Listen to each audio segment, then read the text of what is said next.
Yemen நாட்டில் தூக்கு தண்டனை விதிக்கப்பட்ட கேரள நர்ஸ் 8.5 கோடி ரூபாய் ரத்த பணம் கொடுக்க முன்வந்தும் எந்த பலனும் கிடைக்கல.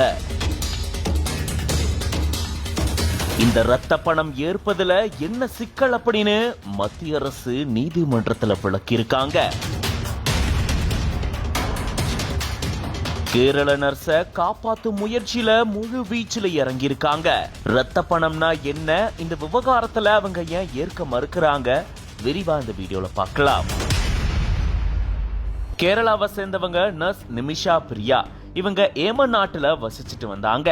அங்க அதே நாட்டை சேர்ந்த மஹ்தி அப்படின்றவரோட சேர்ந்து இவங்க கிளினிக் நடத்திட்டு வந்ததா கூறப்படுது. கடந்த 8 ஆண்டுகளுக்கு முன்னாடி அந்த நபரை நர்ஸ் நிமிஷா பிரியா கொலை செஞ்சதா கூறப்படுது. இதன் காரணமா இவங்க சிறையில் அடைக்கப்பட்டிருந்தாங்க.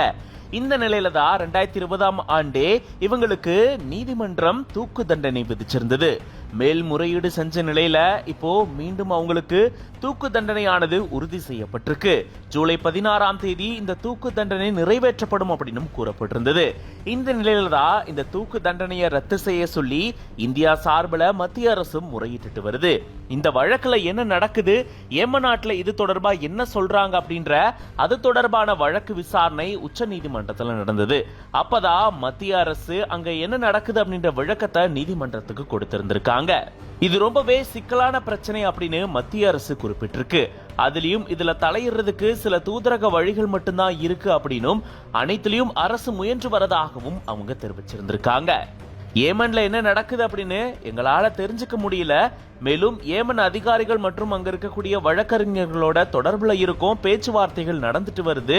மரண தண்டனையை தாமதப்படுத்த கோரிக்கையும் விடுத்து வருவதா மத்திய அரசு தெரிவிச்சிருக்கு. மேலும் ரத்த பணத்தை வாங்க மறுக்கிறாங்க அப்படின்னு தெரிவிக்கப்பட்டிருக்கு.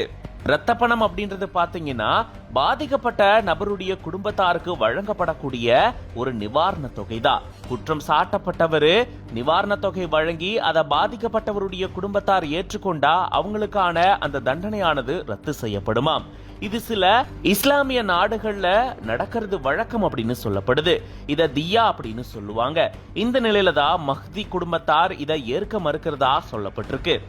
சுமார் $1 மில்லியன் இவங்க கொடுக்கறதுக்கு முன் வந்திருந்திருக்காங்க. அதாவது இந்திய மதிப்புல சுமார் 8.5 கோடி ரூபாய்.